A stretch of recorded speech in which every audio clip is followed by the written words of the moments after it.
Hi everyone, my name is Aaron. I'm from Student Communications.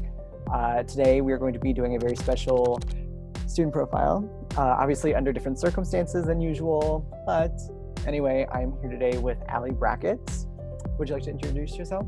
Yes. Hi guys, my name is Alison Brackett and I am pursuing a bachelor's in creative writing here at Columbia. Where did you grow up? I grew up in the Oswego, Aurora area, which if you grew up in the suburbs of Chicago, you'll know it's just like any other suburb. Nothing special, not too big, not too small, but a fun fact is Aurora, Illinois is the setting place for the movie Wayne's World, if anybody knows what that is. So fun fact, that's about the only interesting thing we have. Was there a particular memory that stands out to you that felt like the first time this is what you wanted to do with the rest of your life?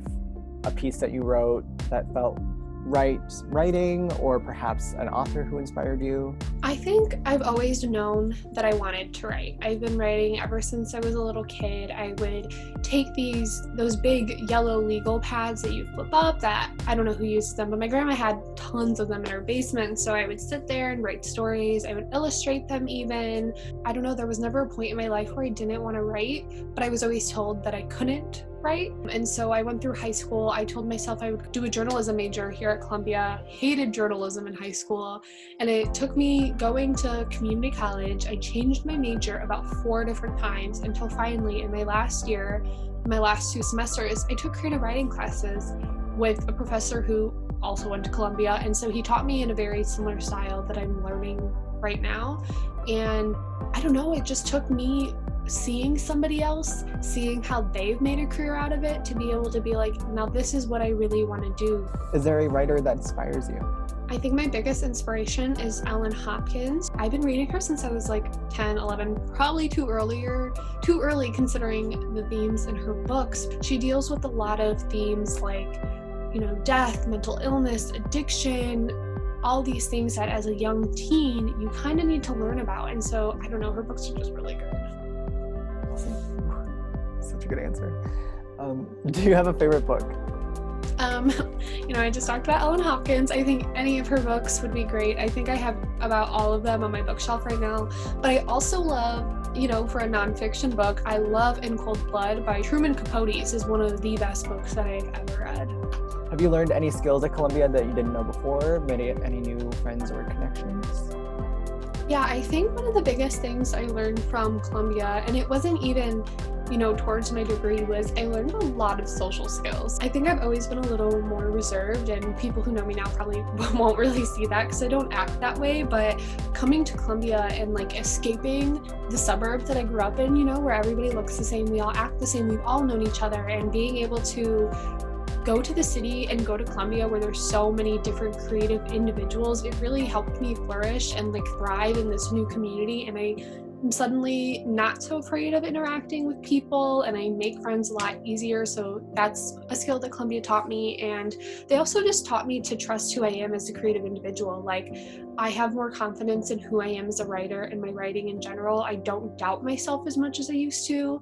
I still do because I'm not perfect, but it's really helped me grasp that concept. And as for friends, I've made tons of friends here, and I'm really sad to leave them when I graduate in 2 weeks. It's really sad that some of the best friends I made here at Columbia I've made in my last year through my creative writing classes and through working here at Student Communications. I've made some really great bonds, and I'm just really sad to see them end. They're not going to end. I'm still going to be friends with them, but I won't be able to see them as much. Tell us about your career in writing so far. Speaking of Student Communications, have you ever had any additional jobs as a writer? I have worked here at Columbia with some of the literary magazines, but it's all been through classes or internships. So this is my first job actually getting the opportunity to write. And I think it's been great because they've really allowed me creative freedom in what I do and given me the chance to explore. I've done so many different things that I never exactly thought I would do, yet here I am doing them and I'm having a good time. So do you write mostly magazine/web articles? Do you write poetry, so short stories? What kind of writer are you?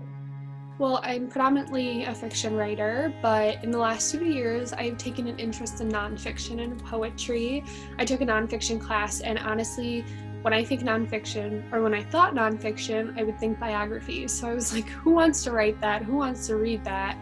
But there's so much more to it. And, you know, using nonfiction and poetry, I've been using them as an outlet for like my emotions and my feelings. Some people run, some people draw, but for me, writing is what does it for me. And so I've really, as much as I love writing fiction and creating my own world to escape to, I also think it's great to do nonfiction and poetry because I just get to put everything I'm feeling out there on the page and potentially help other people. And I think that's the biggest thing I want to do as a writer, is to help other people, you know, whether it's a young teenager or somebody my age sitting in their bedroom reading my work. I want it to make a difference in their lives and for them to feel as if they're not alone. So that's why I try to write about topics that make people feel uncomfortable. I'm not doing it intentionally, but I really like to focus on topics like mental illness and addiction, things that people don't talk about, but things that people should talk about.